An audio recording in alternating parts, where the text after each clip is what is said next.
السلام علیکم ورحمۃ اللہ تعالی وبرکاتہ. الحمد للہ رب العالمین والعاقبۃ للمتقین والصلاة والسلام علی سیدنا سید الانبیاء وسید المرسلین وعلى آله الطيبين الطاهرين وأصحابه الكرام أجمعين.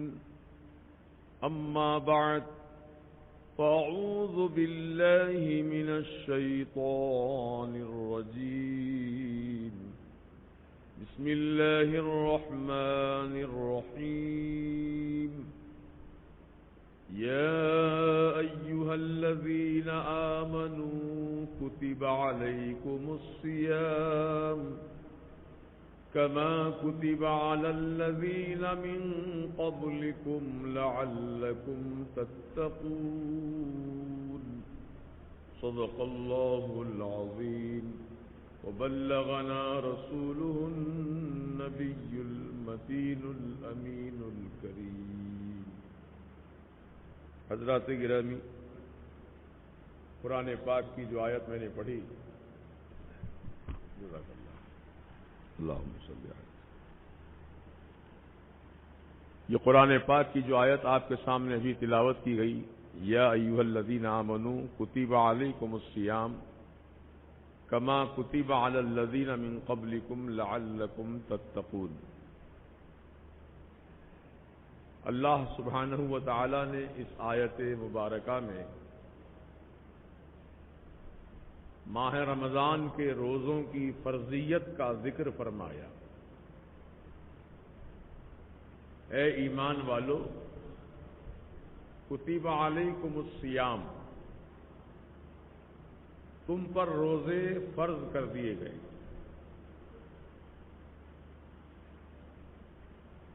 کما کتب علی الذین من قبلکم، جیسا کہ تم سے اگلوں پر بھی روزے فرض کیے گئے تھے، تم پر بھی کیے گئے ہیں. اب روزہ کی وجہ کیا ہے، روزہ کیوں رکھیں؟ اللہ تعالی نے اپنے کلام حکیم میں اس طرح ذکر فرمایا،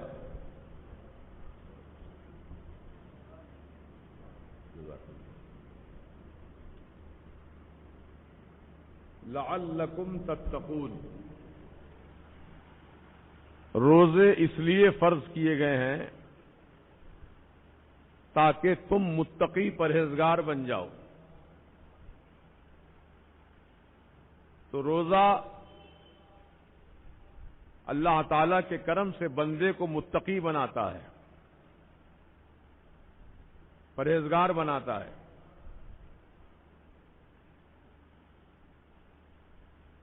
انشاءاللہ اس تعلق سے میں عرض کروں گا کیسے متقی بنتا ہے آدمی. رمضان کا روزہ کس طرح متقی بناتا ہے ہمیں، یہ بات ابھی میں عرض کروں گا.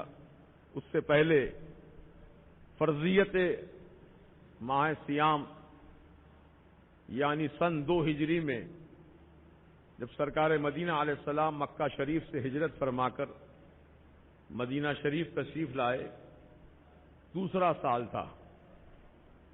سن 2 ہجری میں روزے فرض کیے گئے، اس سے پہلے اس کا حکم نہیں آیا تھا. تو قرآن پاک جو اللہ تعالیٰ نے اپنے حبیب پر نازل فرمایا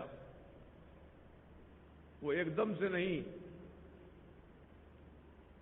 موسیٰ علیہ السلام کو اللہ تعالیٰ نے توریت جو کتاب ہے اس کی ساری تختیاں ایک دم عطا کی تھیں اور وہ لکھا ہوا تھا. جو توریت کتاب ہے وہ لکھی ہوئی تھی، تختیاں تھیں اس کی بڑی بڑی. وہ تختیاں اللہ تعالیٰ نے کوہ طور پر بلا کر موسیٰ علیہ السلام کو عطا فرمایا. لیکن قرآن کریم تقریباً 23 سال کی مدت میں، یعنی 20 پر 3 سال قریب قریب، اتنی طویل مدت میں قرآن کے 30 پارے اللہ تعالیٰ نے اپنے حبیب پر نازل کیے. ایک دم سے نہیں دیا قرآن، جس چیز کی ضرورت تھی وہ حکم نازل فرمایا. تو 23 سال میں مکمل قرآن نازل ہوا. اور دوسری بات یہ ہے کہ قرآن کو اللہ تعالیٰ نے لکھ کر کے نہیں دیا. جبریل امین آتے تھے اور قرآن کی آیت پڑھ کر سناتے تھے. پڑھا ہوا، قرآن کے معنی ہی پڑھے ہوئے کے ہیں. جو چیز پڑھی جاتی ہے اس کو قرآن کہا جاتا ہے. سبحان اللہ. تو اللہ تعالیٰ نے قرآن جو ہے جبریل کے ذریعے سے عطا کیا اور جبریل علیہ السلام آ کر پڑھ کر سناتے تھے. حضور پاک علیہ السلام اس قرآن کو پڑھتے تھے، پھر صحابہ سے لکھواتے تھے. اسی وقت کاتبان وحی تھے 6 صحابہ یا 7. ان کی ذمہ داری تھی جب بھی آیت نازل ہوتی تھی تو سرکار پڑھ کر سناتے تھے اور صحابہ اس کو لکھتے تھے. یہ ان کی ڈیوٹی تھی. ان کو کاتبان وحی کہتے ہیں، جس میں سیدنا امیر معاویہ بھی شامل ہیں. آج لوگ گالی بک رہے ہیں ان کو، عاقبت خراب کر رہے ہیں اپنی. صحابی ہیں صحابی، ہر صحابی ہمارے لیے قابل احترام. اہل بیت کے بارے میں کیا پوچھنا ہے، وہ تو ہمارے سر کا تاج ہیں. اہل بیت کی عظمت تو مسلم ہے. وہ جو مسلمان اہل سنت و جماعت سے تعلق رکھتا ہے وہ اللہ کو بھی مانتا ہے، اللہ کی عظمت کو بھی مانتا ہے، اللہ کے نبی کو بھی مانتا ہے، نبی کی عظمت کو بھی مانتا ہے، اللہ کے رسول کے آل پاک کو بھی مانتا ہے، ان کی عظمت کو بھی مانتا ہے، اور صحابہ کرام کو بھی مانتا ہے، ان کی عظمت کو بھی مانتا ہے، اولیاء کرام کو مانتا ہے، ان کی بھی عظمت کو مانتا ہے. یہ اہل سنت و جماعت کا سرہ امتیاز ہے. ہم ایک کو گھٹاتے ایک کو بڑھاتے نہیں ہیں، ہم سب کو مانتے ہیں. یہ ہمارا عقیدہ ہے. اللہ بھی ہمارے لیے قابل عظمت، اللہ کے نبی بھی عظمت والے، میرے آقا کے اہل بیت کرام بھی عظمت والے، تمام خلفاء راشدین بھی عظمت والے، تمام اہل بیت کرام بھی عظمت والے، صحابہ بھی عظمت والے. سب کی عظمتیں ہم تسلیم کرتے ہیں. غوث اعظم کو بھی ہم اعظم کہتے ہیں، عظمت والا مانتے ہیں. خواجہ غریب نواز کو بھی عظمت والا مانتے ہیں. یہی تو ہے سنیوں کی ماشاءاللہ خصوصیت. رافضی سیدنا مولا علی کو تو مانتے ہیں لیکن تینوں خلفاء راشدین کو نہیں مانتے. یہاں ہم چاروں خلفاء کو ماننے والے. رافضی میں سنی میں یہی تو فرق ہے. ہم 4 کے ماننے والے ہیں، اس لیے حکم ہے روٹی کھاؤ، روٹی دسترخوان پر تو روٹی کے 4 ٹکڑے کرو. 4 ٹکڑے 4 خلفاء کے نام پر. ہم ان کے نام کا ٹکڑا کھاتے ہیں. الحمدللہ ہم کو سنی ہے. اور دونوں ہاتھ سے روٹی پکڑنا چاہیے. ایک ہاتھ سے لوگ روٹی توڑتے ہیں، ایسا چمٹی لیتے ہیں، اس طرح کھینچتے ہیں روٹی کو. نہیں، 2 ہاتھ سے پکڑ کر روٹی توڑنا یہ آقا کی سنت ہے. دونوں ہاتھ سے روٹی توڑ کر کھانے میں عاجزی انکساری ہے اور یہ اللہ کو بہت پسند ہے. آپ سمجھتے ہوں گے کہ یہ بایاں ہاتھ جو ہے یہ تو طہارت کا ہے، ہم یہ ہاتھ سے روٹی کیوں پکڑے. نہیں، سرکار کی سنت ہے. آپ کا ہاتھ صاف ہے، دھو لیا آپ نے، ہاتھ پاک ہو گیا آپ کا.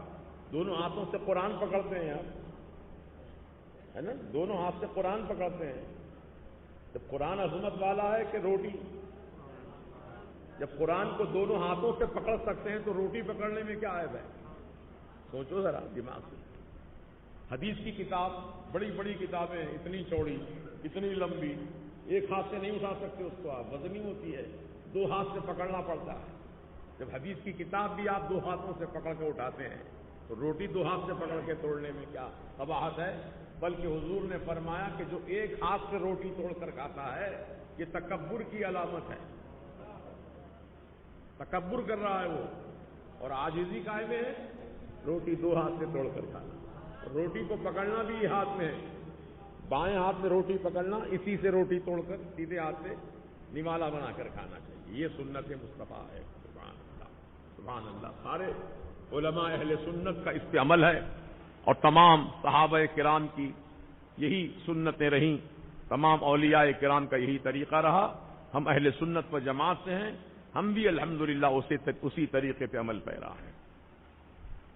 اللہ تعالی ہم سب مسلمانوں کو توفیق رفیق عطا فرمائے. تو حضرت مولائے کائنات شیر خدا حیدر کرار رضی اللہ تعالیٰ عنہ جو اہل بیت اطہار میں سے ہیں، اور حضور پاک صاحب الاولاد کے مقدس چچازاد بھائی بھی ہیں، اور حضور کے داماد بھی ہیں، حضور کے صحابی بھی ہیں، حضور کے خلیفہ بھی ہیں. یہ ساری عظمتیں ہم تسلیم کرتے ہیں. ہم بڑھاتے گھٹاتے نہیں ہیں. جس کا جو مقام ہے اللہ اور اللہ کے رسول نے بتایا، ہم اس کو من و عن تسلیم کرتے ہیں. اللہ کا شکر ہے کہ ہم اہل سنت و جماعت سے ہیں. نہ ہم رافضی ہیں، نہ ہم تفضیلی ہیں.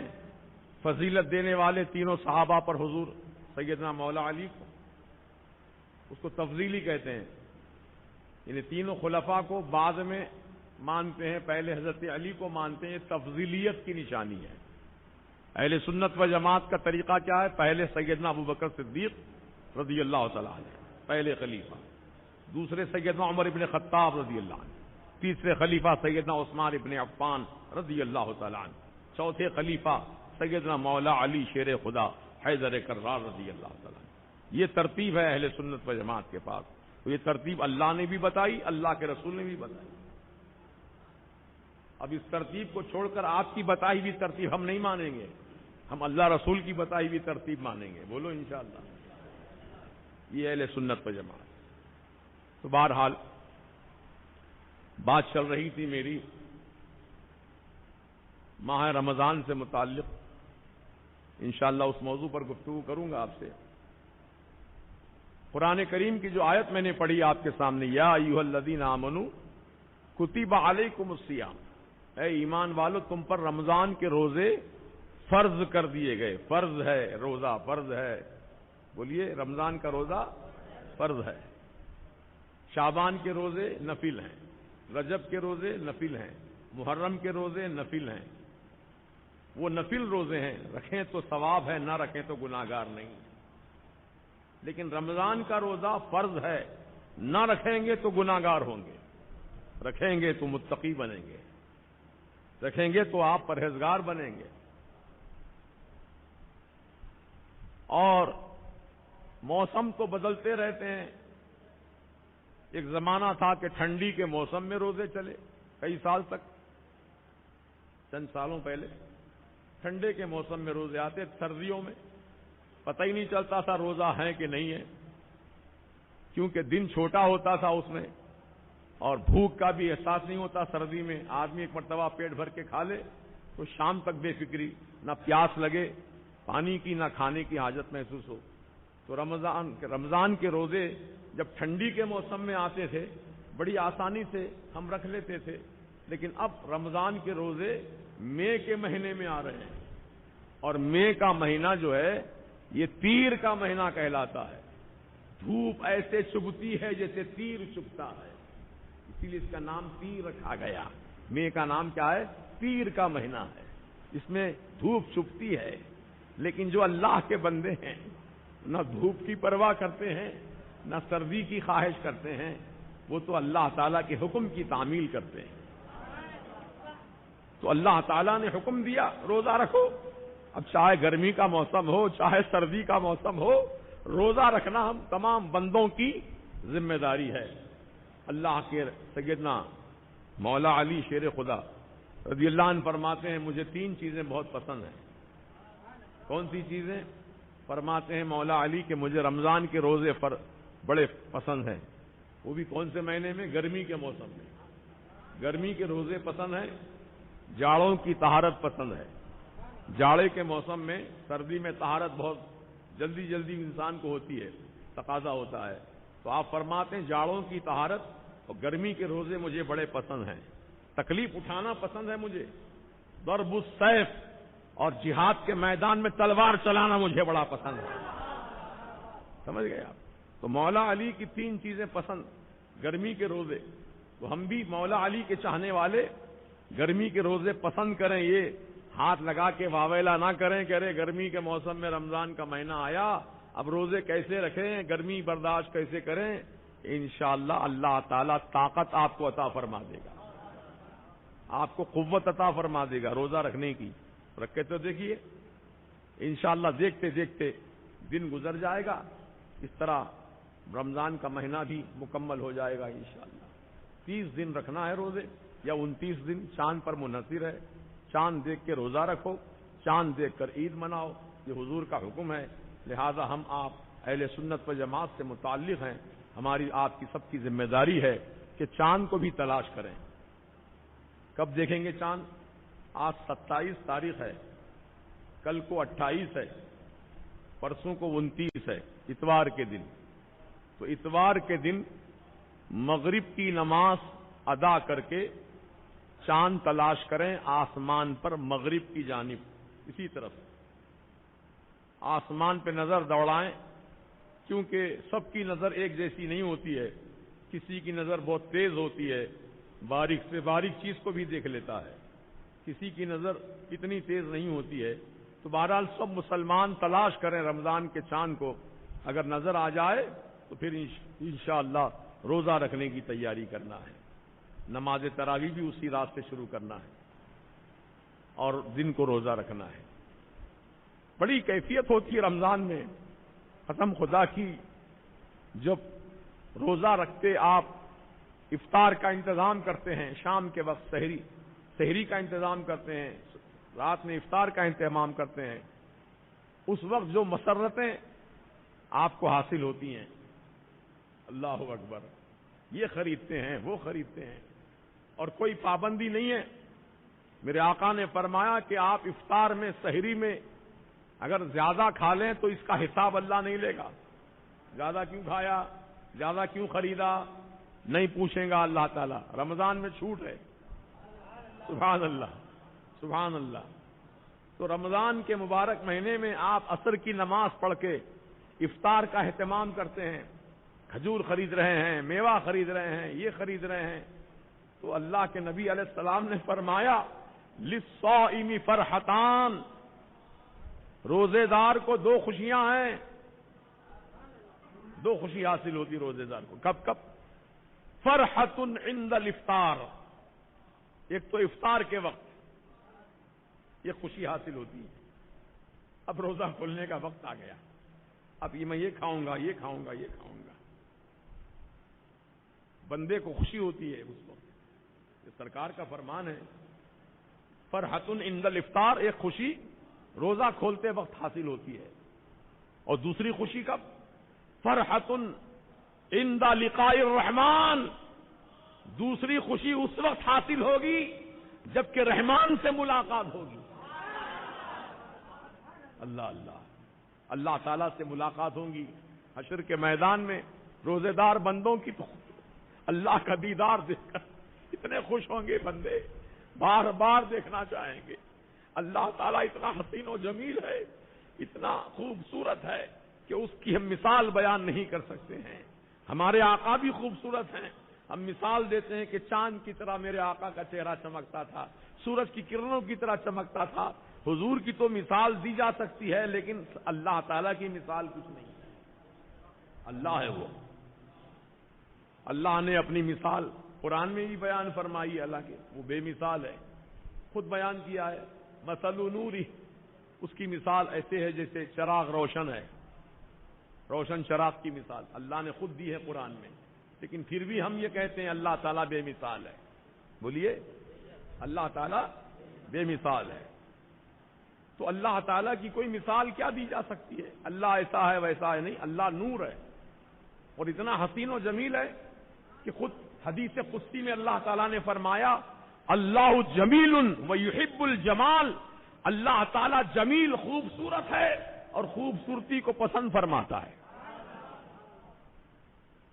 تو نبی پاک علیہ السلام کے فرمان کی روشنی میں کہ روزے داروں کو اس وقت خوشی ہوں گی بہت زیادہ جب وہ اللہ تعالیٰ سے ملاقات کریں گے.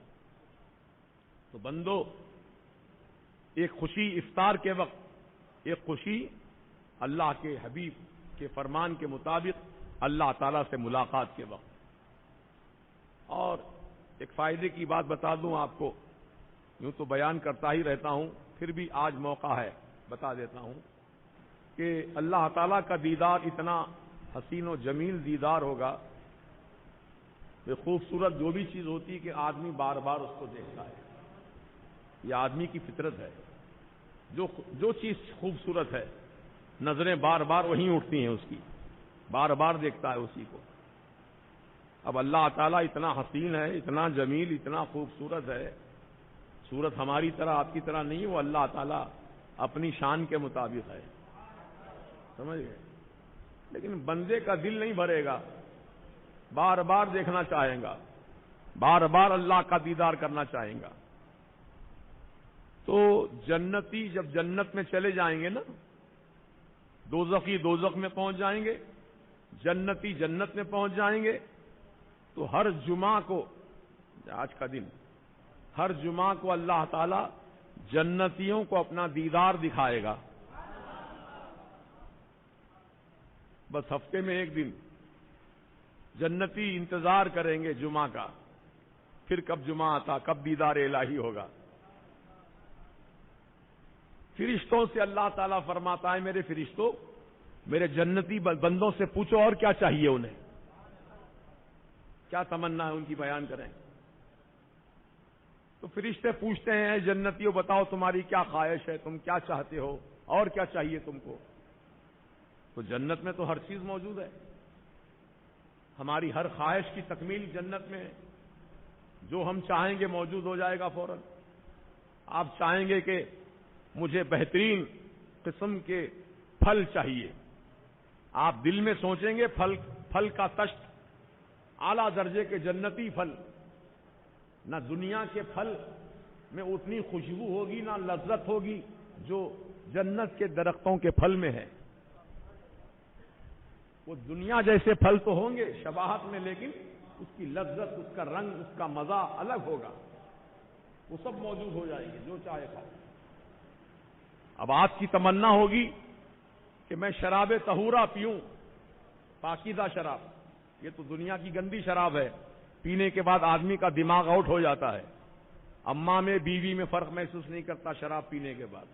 لیکن جنتی شراب جو ہے وہ ایسی شراب ہے, پاکیزہ شراب, کہ آدمی کا ذہن بھٹکے گا نہیں, بہکے گا نہیں, نشہ میں جھومے گا نہیں. وہ شراب طہورہ ہے, پینے کے بعد اس کو اور فرحت حاصل ہوگی. تو جو چاہیں گے, اللہ نے قرآن کریم میں ارشاد فرمایا وَلَكُمْ فِي مَا وَلَكُمْ مَا تَشْتَهِي أَنفُسُكُمْ, تم جو تمہارا جی چاہے گا, تم جو چاہو گے تمہیں جنت میں مل جائے گا. تم چاہیں گے کہ میں بہترین حسین حور سے ملاقات کروں, فوراً حسین جمیل حور